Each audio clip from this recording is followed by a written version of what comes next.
The Avengers series has been extremely popular worldwide, and the only way you wouldn't know what it is if you were living under a rock.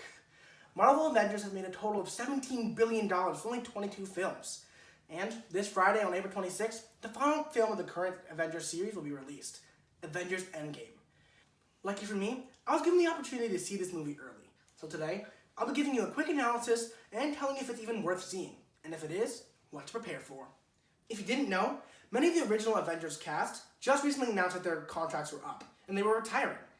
But this means that Marvel had to do something to remove them, or replace them. Though because the Avengers cast has become such a household name and become such superstars, it'd be quite difficult to remove them without everybody noticing or somebody getting mad.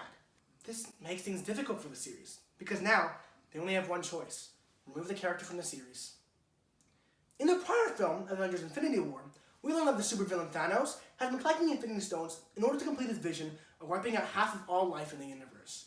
His idea was that if he did this, starvation would stop and people would live better lives. Now, if you haven't seen Infinity War yet, stop and watch it now because this will be important. At the end of Infinity War, Thanos completes his vision and snaps half of the universe out of existence. This includes the heroes. So now, only half of the Avengers is left, and even with the full Avengers cast, they had a tough time fighting Thanos. So this sets up what's happening next.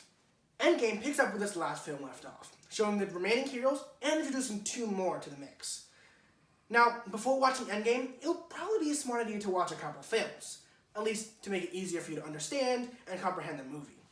The ones you should watch are Captain Marvel, Captain America the First Avenger, Black Panther, Guardians of the Galaxy, Thor Ragnarok, Doctor Strange, Ant-Man, and possibly Spider-Man Homecoming. Now, I know that's a long list, but if you don't watch these, you might have a tough time understanding what's going on. I know, my mom did. Finally, it's time to talk about Endgame itself.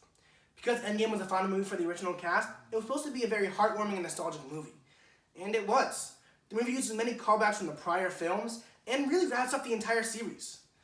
One thing I would say to prepare yourself is, it's a long movie. So go to the bathroom, get your snacks, get everything ready before you go in. And it's going to be hard to leave in the middle of the film if you don't do that. Because there's so many dramatic moments, and if you leave for 1 second, you might miss the most important part. When I saw the film, I thought it was personally amazing, and it did cover a lot of serious topics while throwing in some very funny jokes. Though by doing this, the series also can try a little bit too hard. Some of the ideas that the film talked about felt a little bit staged and a little bit forced. The movie itself was very exciting, but at the same time, also became very predictable. If you're a Marvel superfan and you know your Marvel knowledge, you'll probably be able to understand and predict the entire movie. I know I did.